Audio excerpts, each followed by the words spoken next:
हनुमान जी की राम भक्ति की गाथा संसार भर में गाई जाती है।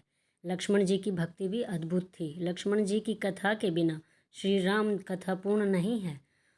अगस्त्य मुनि अयोध्या आए और लंका युद्ध का प्रसंग छिड़ गया। भगवान श्री राम ने बताया कि उन्होंने कैसे रावण और कुंभकर्ण जैसे प्रचंड वीरों का वध किया और लक्ष्मण ने भी इंद्रजीत और अतिकाय जैसे शक्तिशाली असुरों को मारा। अगस्त्य मुनि बोले, श्री राम, बेशक रावण और कुंभकर्ण भी प्रचंड वीर थे, लेकिन सबसे बड़ा वीर तो मेघनाथ ही था। उसने अंतरिक्ष में स्थित होकर इंद्र से युद्ध किया था और बांध कर लंका ले आया था। ब्रह्मा ने इंद्रजीत से दान के रूप में इंद्र को मांगा, तब इंद्र मुक्त हुए थे। लक्ष्मण ने उसका वध किया, इसलिए वे सबसे बड़े योद्धा हुए। श्री राम को आश्चर्य हुआ, लेकिन भाई की वीरता की प्रशंसा से वे खुश थे। फिर भी उनके मन में जिज्ञासा पैदा हुई कि आखिर अगस्त्य मुनि ऐसा क्यों कह रहे हैं कि इंद्रजीत का वध रावण से ज़्यादा मुश्किल था। अगस्त्य मुनि ने कहा, प्रभु, इंद्रजीत को वरदान था कि उसका वध वही कर सकता था जो 12 वर्षों तक न सोया हो, जिसने 12 साल तक किसी स्त्री का मुख न देखा हो और 12 साल तक भोजन न किया हो। श्री राम बोले, परंतु मैं वनवास काल में 12 वर्षों तक नियमित रूप से लक्ष्मण के हिस्से का फल फूल देता रहा। मैं सीता के साथ एक कुटी में रहता था। बगल की कुटी में लक्ष्मण थे। फिर सीता का मुख भी न देखा हो और 12 वर्षों तक सोए न हो, ऐसा कैसे संभव है? अगस्त्य मुनि सारी बात समझकर मुस्कुराए। प्रभु से कुछ छुपा है भला? दरअसल सभी लोग सिर्फ श्री राम का गुणगान करते थे, लेकिन प्रभु चाहते थे कि लक्ष्मण के तप और वीरता की चर्चा भी अयोध्या के घर घर में हो। अगस्त्य मुनि ने कहा, क्यों न लक्ष्मण जी से पूछा जाए। लक्ष्मण जी आए। प्रभु ने कहा कि आपसे जो पूछा जाए उसे सच सच कहिएगा। प्रभु ने पूछा, हम तीनों 14 वर्षों तक साथ रहे, फिर तुमने सीता का मुख कैसे नहीं देखा? फल दिए गए फिर भी अनाहारी कैसे रहे और 14 साल तक सोए नहीं, यह कैसे हुआ?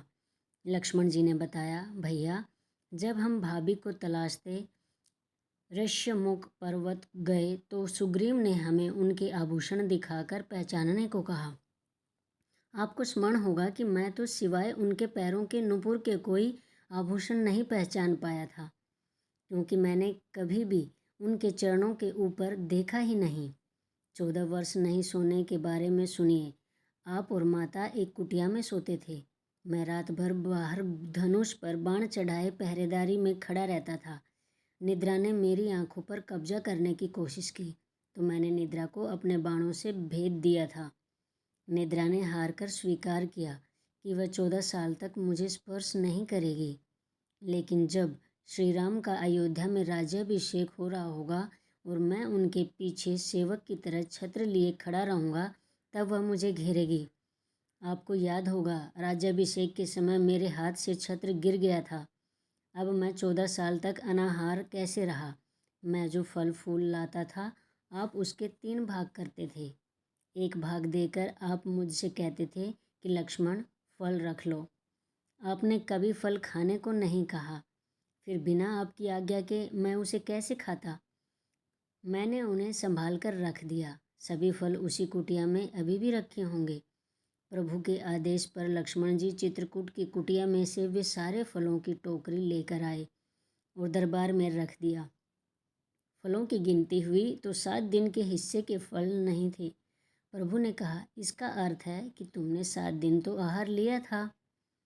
लक्ष्मण जी ने 7 फल कम होने के बारे में बताया कि उन 7 दिनों में फल आए ही नहीं। नंबर 1, जिस दिन हमें पिताश्री के स्वर्गवासी होने की सूचना मिली, हम निराहारी रहे। नंबर 2, जिस दिन रावण ने माता का हरण किया, उस दिन फल लाने कौन जाता? नंबर 3, जिस दिन समुद्र की साधना कर आप उससे राह मांग रहे थे। नंबर 4, जिस दिन आप इंद्रजीत के नागपाश में बंद कर दिन भर अचेत रहे। नंबर 5, जिस दिन इंद्रजीत ने मायावी सीता को काटा था और हम शोक में रहे। नंबर 6, जिस दिन रावण ने मुझे शक्ति मारी। नंबर 7, और जिस दिन आपने रावण वध किया, इन दिनों में हमें भोजन की सुध कहाँ थी? विश्वामित्र मुनि से मैंने एक अतिरिक्त विद्या का ज्ञान लिया था। बिना आहार किए जीने की विद्या। उसके प्रयोग से मैं 14 साल तक अपनी भूख को नियंत्रित कर सका, जिससे इंद्रजीत मारा गया। भगवान श्री राम ने लक्ष्मण जी की तपस्या के बारे में सुनकर उन्हें हृदय से लगा लिया। ऐसी ही और धार्मिक कहानियों के लिए मेरे चैनल को लाइक, शेयर और सब्सक्राइब करें। जय श्री राम।